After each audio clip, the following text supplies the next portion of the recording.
अस्सलाम वालेकुम एवरीवन, कैसे हैं आप सभी। मेरा नाम है मसूद फ़ारूक और मैं आपको इंडियन पॉलिटी पढ़ाता हूं। आज का लेक्चर हमारा पार्लियामेंट रहेगा। ठीक है, तो चलिए स्टार्ट करते हैं। तो पार्लियामेंट जो है एक बहुत ही आप कह लीजिए it is a corner stone of Indian democratic political system. यानी कि जो जितने भी कवानीन बनते हैं, जितनी भी पॉलिसीज़ बनती हैं इंडिया में, तो वो सारे पार्लियामेंट में ही बनते हैं। अब हम देखेंगे कॉन्स्टिट्यूशन में कौन से आर्टिकल से लेकर के कौन से आर्टिकल तक जो इनका जैसे पार्लियामेंट कैसे काम करता है, इसका कॉम्पोजिशन क्या है, ठीक है, इसमें कौन कौन से ऑफिसर्स होते हैं। ऑल राइट, तो ये सब सारी चीज़ें जो होती हैं, इनके प्रिविलेजेस, पावर्स वगैरह, ये सब चीज़ें आज हम डिस्कस करेंगे इस वीडियो में। ठीक है, तो वो अब सबसे पहले आपको ये देखना है कॉन्स्टिट्यूशन के कौन से आर्टिकल से कौन से आर्टिकल तक डील करते हैं, क्या पार्लियामेंट के बारे में जितनी भी प्रोविजंस डिफाइन की गई है हिंदुस्तान के संविधान में। तो आर्टिकल 79 से लेकर के 122 तक जितने भी आर्टिकल्स हैं वो डील करते हैं क्या, ये सारी चीज़ें, जैसे duration, officers, presiding privileges of the parliament, parliament के बारे में। और कौन से पार्ट में, part 5 of the Indian constitution. तो चलिए जी स्टार्ट करते हैं। देखिए, सबसे पहले हम देखेंगे, हमने जो भी मैंने आपको आज तक लेक्चर पढ़ाया है, जैसे मैंने आपको पढ़ाया है डीपीएसपीज, फंडामेंटल राइट्स, तो इसी तरीके से याद दिलाने के लिए मैं आपको बोल रहा हूँ डीपीएसपीज जैसे आयरिश कॉन्स्टिट्यूशन से बोरो किया हुआ है हमने। और फंडामेंटल राइट्स की जो इंस्पिरेशन है वो हमने यूएस कॉन्स्टिट्यूशन से ली हुई है। ठीक है, जो बिल ऑफ राइट्स के नाम से वहाँ पर मौजूद है। और इसी तरीके से पार्लियामेंट्री सिस्टम का भी हमने कहीं और से इंस्पिरेशन ली है, वो ली है हमने कहाँ से, इंग्लैंड से। कहाँ से, इंग्लैंड से। अब इंग्लैंड का जो पार्लियामेंट्री सिस्टम है उसको कहते हैं वेस्टमिंस्टर मॉडल। क्या कहते हैं, वेस्टमिंस्टर मॉडल। तो गाइज यहाँ पर ये ऑब्जेक्टिव बन सकता है, जो पार्लियामेंट्री सिस्टम ऑफ इंडिया है वो कौन से मॉडल पर बेस्ड है, तो याद रखें वेस्टमिंस्टर मॉडल पे बेस्ड है। अब इसमें क्या खासियत है, ये बाई कैमरलिज्म है, इसमें बाई कैमरलिज्म है, मतलब इसमें अपर हाउस है और लोअर हाउस है। ठीक है, upper house and lower house. England के पार्लियामेंट में देखोगे तो वहाँ पर upper house and lower house है। आप हिंदुस्तान का पार्लियामेंट देखोगे तो यहाँ पर भी राज्यसभा और लोकसभा है। ठीक है, जिसको upper house and lower house भी कहते हैं, यानी अपर हाउस को कहते हैं राज्यसभा और लोअर हाउस को कहते हैं लोकसभा। और एक चीज़ जो कि जो वेस्टमिनिस्टर मॉडल में है वो ये है कि इसमें जो प्राइम मिनिस्टर होता है और कैबिनेट होता है, that is the nucleus of the power. यानी उनके पास जो है मोस्ट, यानी उनके पास जो सबसे ज़्यादा पावर इन्हीं के पास होता है, प्राइम मिनिस्टर के पास होता है। ठीक है, ओके, प्राइम मिनिस्टर जो भी काम करते हैं कैबिनेट के साथ मिल करके करते हैं। हालांकि काउंसिल ऑफ मिनिस्टर्स जो है ये मैंने आपको पढ़ाया हुआ है, टाइप्स ऑफ मिनिस्टर्स, तो प्रीवियस लेक्चर में। आपको अगर नहीं पता तो अभी जा कर के आप वो देख सकते हैं। वो parliament, sorry, prime minister and council of ministers के नाम से वहाँ पर आपको वीडियो मिलेगा। तो चलिए, हाँ, ये भी यहाँ पर क्वेश्चन बन सकता है। ये जो सेंटेंस किसी ने बोला है, cabinet is the nucleus of the power, ये किसने बोला था, ये जेनिंग्स ने बोला था। किसने, जेनिंग्स ने। चलिए जी आगे। अब हम देखेंगे पार्लियामेंट जो है एक सुप्रीम लेजिस्लेटिव इंस्टीट्यूशन है। जाहिर सी बात है, क्योंकि जितने भी कवानीन वगैरह बनते हैं, पॉलिसीज़ बनते हैं, वो कहाँ बनते हैं, पार्लियामेंट में ही बनते हैं। ठीक है, ओके। और एक सवाल कि पार्लियामेंट जो है वो किसके बाद बनती है, जब जनरल इलेक्शंस होते हैं फिर पार्लियामेंट बनते हैं। यानी कि मेंबर ऑफ पार्लियामेंट अलग अलग राज्य से, अलग अलग कॉन्स्टिट्यूंसी से चुन करके आते हैं, तो फिर वो पार्लियामेंट में बैठते हैं। ठीक, तो पहला क्वेश्चन आ सकता है कि पहला जनरल इलेक्शन कब हुआ। तो 1951-52 में ये पहला इलेक्शन जो है हुआ था। और पहले पार्लियामेंट कब बैठी थी, 1952 में, ध्यान रखें। अब जब मैंने आपको अभी बोला था यहाँ पर बाई कैमरलिज्म है, ठीक है, बाई कैमरलिज्म, बाई कैमरलिज्म मतलब upper house and lower house. तो इनका जो नाम इंडिया में गिवन है वो क्या है, अपर हाउस को राज्यसभा कहते हैं और लोअर हाउस को लोकसभा कहते हैं। अपर हाउस और लोअर हाउस को कब हिंदी नाम दिए गए, 1954 में। 1954 में लोअर हाउस को लोकसभा और अपर हाउस को राज्यसभा कहा गया था। ठीक है, चलिए जी। अब राज्यसभा को काउंसिल ऑफ स्टेट्स भी कहते हैं और लोकसभा को हाउस ऑफ द पीपल भी कहते हैं। यहाँ पर मैं आपको और एक चीज़ बताऊंगा, जो राज्यसभा है ये इनडायरेक्ट इलेक्शन से होते हैं और जो लोकसभा है ये डायरेक्ट इलेक्शन से हो बनते हैं, यानी कि इसके जो मेंबर्स होते हैं वो डायरेक्ट इलेक्शन से बनते हैं, वो डायरेक्ट लोग उनको खुद वोट करते हैं। अब देखते हैं राज्यसभा क्या कहता है। देखिए, राज्यसभा में कहते हैं कि इसमें 250 से ज़्यादा मेंबर्स नहीं होने चाहिए, जिसमें से 12 नॉमिनेटेड होते हैं जिनको प्रेसिडेंट ऑफ इंडिया नॉमिनेट करता है। कितने? 12 कैंडिडेट्स ऐसे होते हैं, जो मेंबर्स ऐसे होते हैं राज्यसभा के जिनको प्रेसिडेंट नॉमिनेट करता है। और 238 जो वो रिप्रेजेंट करते हैं, वो रिप्रेजेंट करते हैं स्टेट्स को और यूनियन टेरिटरीज को। समझ आया? ठीक है, 250 से ज़्यादा नहीं होने चाहिए। ठीक, और उसमें से 12 प्रेसिडेंट नॉमिनेट करता है एंड 238 कैंडिडेट्स जो है, रिप्रेजेंटेटिव्स जो है वो रिप्रेजेंट करते हैं अलग अलग स्टेट्स को, अलग अलग यूनियन टेरिटरीज को। ठीक, ऑल राइट।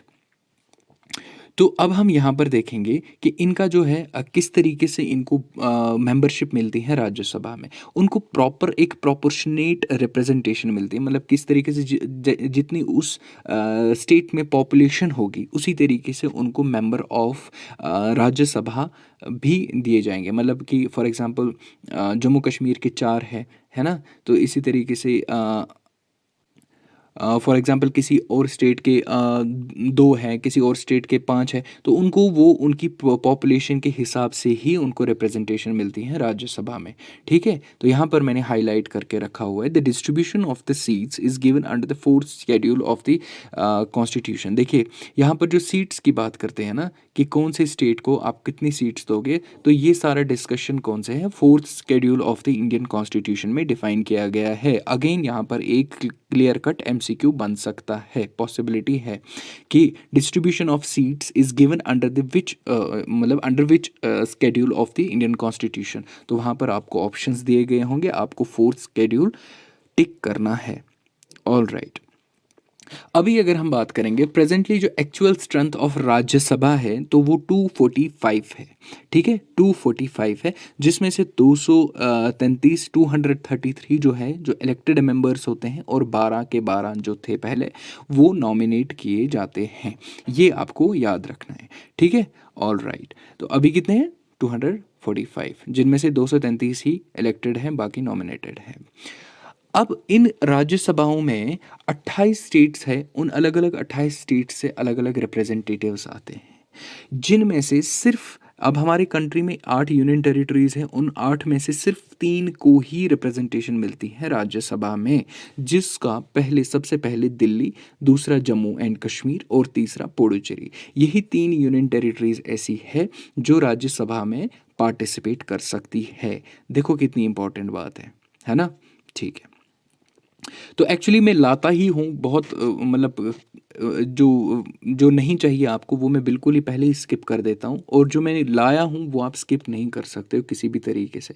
तो चलिए अब देखते हैं राज्यसभा का टेन्योर कितना होता है, यानी इसका जो है कितनी देर तक ये रह सकते हैं। देखिए, पहले तो कॉन्स्टिट्यूशन में एज सच उन्होंने कोई ये नहीं बोला था कि कितनी देर तक राज्यसभा जो है वो रहेगी। उन्होंने बोला था ये एक परमानेंट बॉडी है, और इसके जो जितने भी मेंबर्स हैं वो आफ्टर एवरी 2 साल के बाद उसकी जो 1/3 मेजॉरिटी है वो रिटायर हो जाएगी। ठीक है, फिर उनको जो है या तो रीनॉमिनेट किया जाएगा या फिर वो री इलेक्शन में आ सकते हैं एवरी आफ्टर 2 ईयर्स। लेकिन फिर क्या हुआ, फिर जो है 1951 में जो जो उस टाइम जो पार्लियामेंट ने उन्होंने बोला था चलो ठीक है, कॉन्स्टिट्यूशन ने तो नहीं बोला, फिर पार्लियामेंट में रिप्रेजेंटेशन ऑफ पीपल एक्ट 1951 जब हुआ, तो उसमें उन्होंने प्रोवाइड कर दिया है कि जो इसका टेन्योर होना चाहिए राज्यसभा का वो 6 साल का होना चाहिए। ठीक है, ऑल राइट। तो अब इसमें ये भी क्वेश्चन आता है, जो मेंबर्स ऑलरेडी राज्यसभा में थे क्या वो री इलेक्ट हो सकते हैं, क्या वो रीनॉमिनेट हो सकते हैं? बिल्कुल हो सकते हैं, जितनी बार वो चाहें उतनी बार वो राज्यसभा में जा सकते हैं। कितने वोट्स जो हैं एक पर्सन को चाहिए कि वो राज्यसभा का मेंबर बने, तो इसके लिए एक फॉर्मूला है यहाँ पर, जो जितनी भी स्ट्रेंथ होगी आपकी लेजिस्लेटिव असेंबली की उसको डिवाइड बाय करना है नंबर ऑफ वैकेंसीज प्लस 5, इस तरीके से। फॉर एग्जांपल आपकी लेजिस्लेटिव असेंबली में 1000 वोट्स हैं, यानी उसमें 1000 स्ट्रेंथ है, डिवाइड बाय करना है नंबर ऑफ वैकेंसीज। मान लो आपकी स्टेट से 4 बंदे जा रहे हैं क्या राज्यसभा के मेंबर बने, तो 4 + 1। ठीक है, तो कितना बना 1000 डिवाइडेड बाई 5। ठीक है, 1000 डिवाइडेड बाई 5, तो मतलब आपको 200 वोट्स चाहिए किसके लिए, member of to become the member of the Rajya Sabha. आपको ये मैथमेटिकल कैलकुलेशन नहीं करनी है, it is just a formula. आपको फार्मूला आ सकती है, अगर आई तो आपको फार्मूला आ सकती है, which is the formula for the election in Rajya Sabha. तो आपको ये याद रखनी है, ठीक। All right, so now coming to the next point. देखिए, जब हम राज्यसभा देखते हैं तो उसका कोई ना कोई तो उसका चेयरमैन होगा ना, लीडर होगा। तो कौन होता है, वाइस प्रेसिडेंट ऑफ इंडिया। मैंने आपको ये इस vice president and president of India के लेक्चर में भी बोला था। तो वाइस प्रेसिडेंट ऑफ इंडिया जो है वो होता है ex officio chairman of the Rajya Sabha, ठीक। वो चेयरमैन होते हैं राज्यसभा के।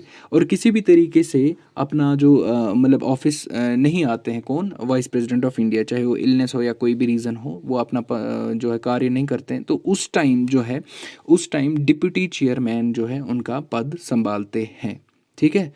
ऑल राइट, अब हो गया ये राज्यसभा खत्म। अब आते हैं हम लोकसभा पे। लोकसभा को क्या बोलते हैं, हाउस ऑफ द पीपल। अब देखिए, इसमें रिप्रेजेंटेटिव्स जो है ना वो डायरेक्ट इलेक्शन से ही इलेक्ट किए जाते हैं, जिनको लोग खुद जा करके वोट करके उनको इलेक्ट करते हैं, उनको इलेक्शन में जिताते हैं। इसकी जो मैक्सिमम स्ट्रेंथ है वो 552 है, जिनमें से 524 मेंबर्स जो हैं रिप्रेजेंट करते हैं रिप्रेजेंट करते हैं स्टेट्स को, और 26 मेंबर्स जो है रिप्रेजेंट करते हैं किनको, यूनियन टेरिटरीज़ को। ध्यान रखें, टोटल 552 है, जिनमें से 522 स्टेट्स को रिप्रेजेंट करते हैं और सिर्फ 26 जो हैं वो यूनियन टेरिटरीज़ को रिप्रेजेंट करते हैं।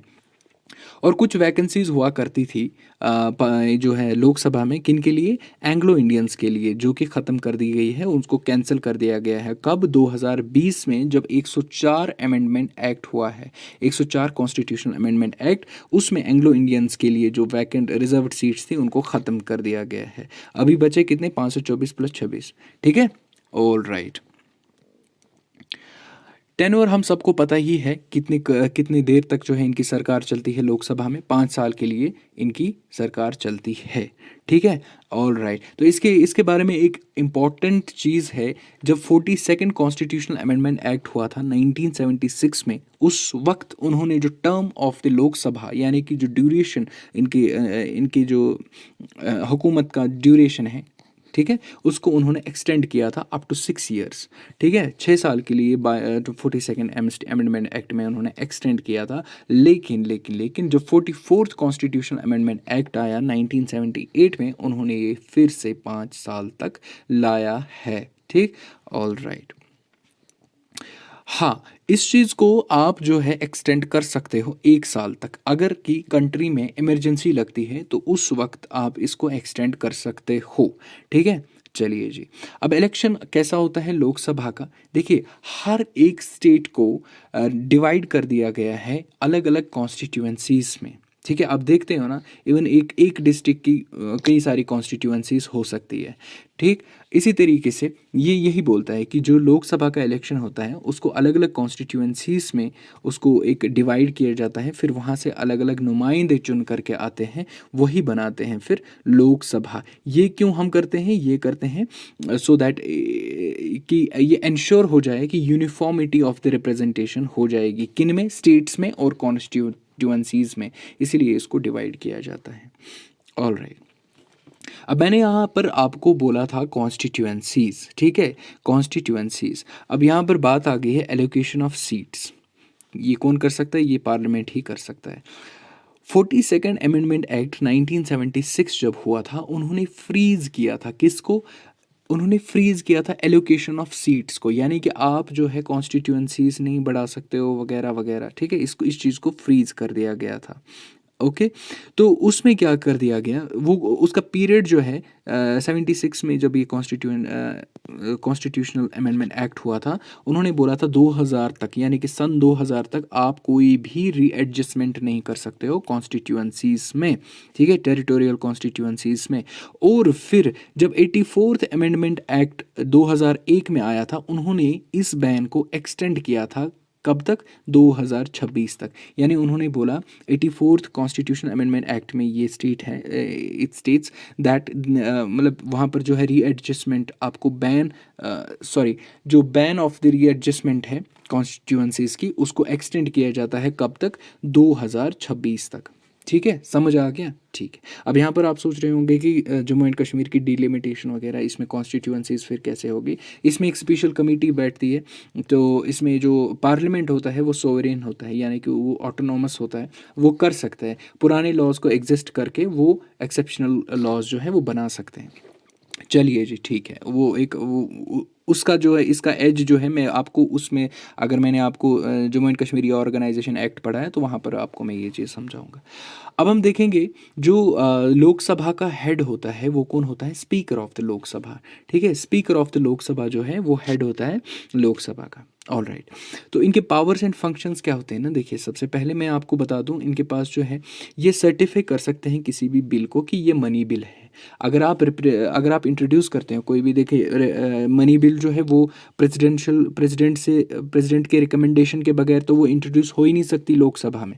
अगर वो इंट्रोड्यूस हो जाती है तो उसको सर्टिफाई कौन करता है? Speaker of the Lok Sabha. ठीक है, जो कि आर्टिकल 110 में मेंशन किया गया है इंडियन कॉन्स्टिट्यूशन में।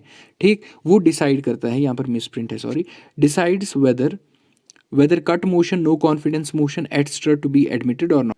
वो ये भी डिसाइड कर सकते हैं कि किसी की सरकार अगर गिर रही है, अपोजिशन बोल रही है कि इनमें जो कॉन्फिडेंस, मतलब नो कॉन्फिडेंस, मतलब कोई भी इंपॉर्टेंट बिल जब रिजेक्ट हो जाती है तो फिर उसको बोलते हैं कि जो गवर्नमेंट है वो नो कॉन्फिडेंस में आ गई है, मतलब वो उनको छोड़ना पड़ेगा, ये है। वो चीज़ जो है वो कौन डिसाइड करेगा? वो speaker of the Lok Sabha he decide करेगा।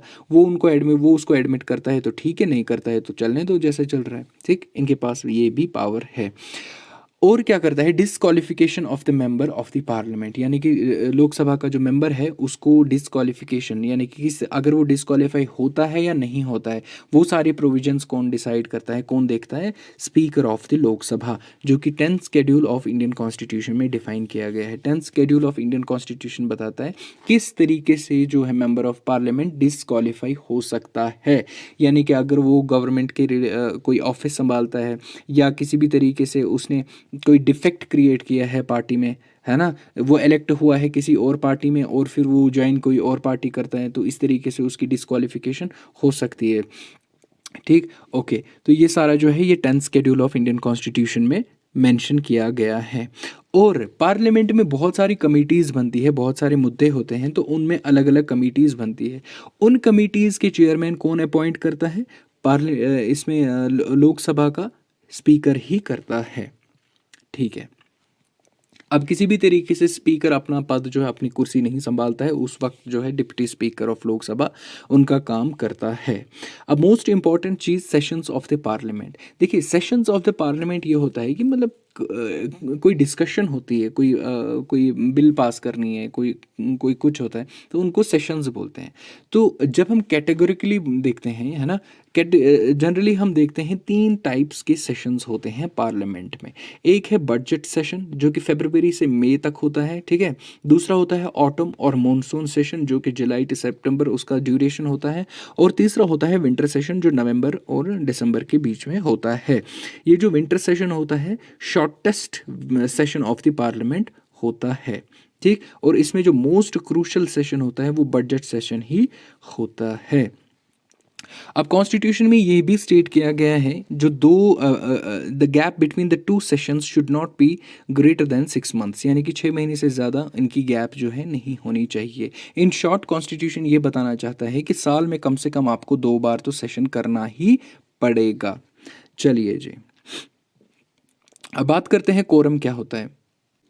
कोरम होता है कि कम से कम आपको कितने मेंबर्स चाहिए कोई भी मीटिंग अटेंड करने में। ठीक है, कम से कम आपको कितने मेंबर्स चाहिए, अगर आपको कोई भी सेशन है या कोई भी मीटिंग है तो कितने मेंबर्स चाहिए। तो इसके लिए उन्होंने बोला है 1/10 of the total number of members, यानी कि जितनी भी स्ट्रेंथ है पार्लियामेंट की उसका 1/10 स्ट्रेंथ जो है कम से कम कोरम में होनी चाहिए, तभी मीटिंग बैठ सकती है, तभी जो है बहस हो सकता है।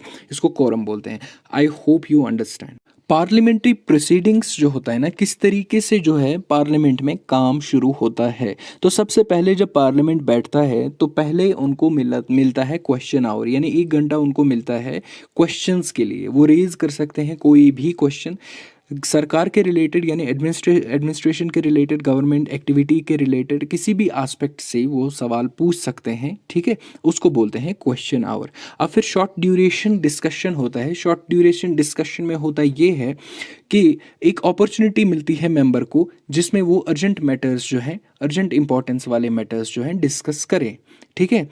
Under this rule members can raise discussion for a short duration without formal motion, यानी कि इस पीरियड में शॉर्ट ड्यूरेशन डिस्कशन में वो अपने मैटर्स को रेज कर सकते हैं।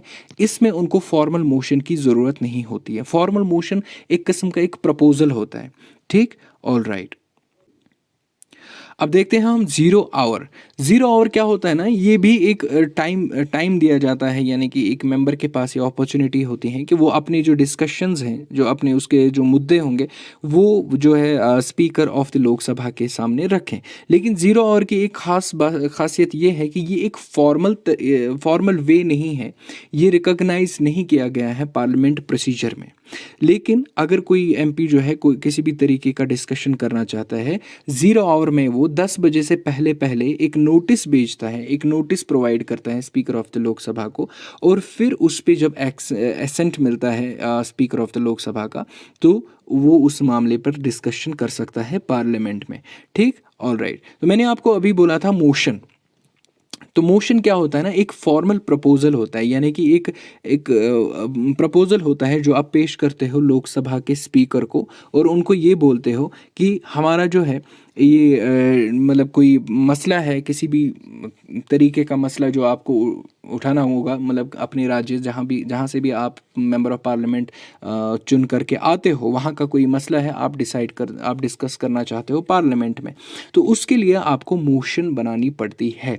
मोशन मतलब कि विदाउट मोशन कोई भी डिस्कशन पार्लियामेंट में नहीं होगा। मोशन मान लीजिए आप एक अप्रूवल मांगते हो, ठीक है, अप्रूवल के लिए आप एक प्रपोजल भेजते हो लोकसभा के स्पीकर को, वो फिर उसको अप्रूव करता है, तो ही आप उस पर डिस्कशन कर सकते हो। विदाउट मोशन कोई भी डिस्कशन नहीं हो सकता है पार्लियामेंट में, समझ गए? चलिए जी, ऑल राइट। तो अब देखते हैं हम मोशन के कितने टाइप्स है। जनरली मोशन की 3 टाइप्स होते हैं, ठीक, ओके। तो जैसे फॉर एग्जांपल सबसे पहला जो है वो है सब्सटैंटिव मोशन। सब्सटैंटिव मोशन जो है ना, ये एक इंडिपेंडेंट मोशन है, यानी कि जो आपका सब्जेक्ट ऑफ मैटर है वो उसमें क्लियर कट करके मेंशन किया जाता है कि आपकी कौन सी परेशानी है, आप किस मुद्दे पर बहस करना चाहते हो, है ना, पार्लियामेंट में आप कौन सा डिस्कशन चाहते हो। तो ये सारे मैटर्स जो है सब्सटैंटिव मोशन में होता है, जो कि इंडिपेंडेंट होती है, उसके साथ कोई भी डॉक्यूमेंट के साथ कोई लेना देना नहीं है, सब कुछ उसी डॉक्यूमेंट में मेंशन्ड है। तो वो आप प्रोवाइड करते हो उनके सामने, वो फिर उसको देखते हैं, तो उसके बाद उस पर डिस्कशन वगैरह हो जाएगी। दूसरा टाइप है substitute motion. Substitute motion for example किसी भी तरीके से आपका सब्सटैंटिव मोशन जो है उसमें कोई यानी डिले आ गया, यानी कुछ किसी भी तरीके से आपने उसमें जो है मतलब आपको लगता है कि जो मैंने उसमें सब्जेक्ट दिए थे वो सफिशेंट नहीं थे, तो उसके सब्स्टिट्यूट में, यानी कि उसके बदले आप एक नई मोशन डाल रहे हो, ठीक है, नया एक प्रपोजल डाल रहे हो, तो उसको कहते हैं सब्स्टिट्यूट मोशन। इसमें आप कंफ्यूज नहीं होना, ठीक है। सब्स्टिट्यूट यानी कि अगर आपने सब्स्टिट्यूट मोशन डाली, वो अगर एक्सेप्ट होती है तो आपकी पुरानी सब्सटैंटिव मोशन जो है ऑटोमेटिकली रिजेक्ट हो जाती है। अब हम बात करेंगे सब्सिडायरी मोशन की, जो कि थर्ड टाइप ऑफ मोशन है। ये इसका कोई खुद का मतलब ये एक अलग से कोई मोशन नहीं होता है, इसका कोई खुद का मीनिंग नहीं होता कि आप ये सब्सटैंटिव मोशन सब्सिडायरी मोशन जो है प्रोवाइड करते हो, ऐसा नहीं है। बल्कि अगर आपको किसी भी तरीके से इस ओरिजिनल यानी कि सब्सटैंटिव मोशन ओरिजिनल मोशन में कुछ सप्लीमेंट्स देने की ज़रूरत होगी, आपको लगता है मॉडिफिकेशन देने की ज़रूरत होगी, ठीक है, कुछ ऐड करने की ज़रूरत हो, तो उस कंडीशन में आप सब्सिडायरी मोशन का इस्तेमाल कर सकते हो, ठीक है। तो ये ओरिजिनल मोशन जो होती है आपकी, उसका एक एडिशन होता है, उसका एक किस्म का एक सप्लीमेंट होता है, तो उसी को कहते हैं सब्सिडायरी मोशन, ठीक, all right. So it was all about today's lecture.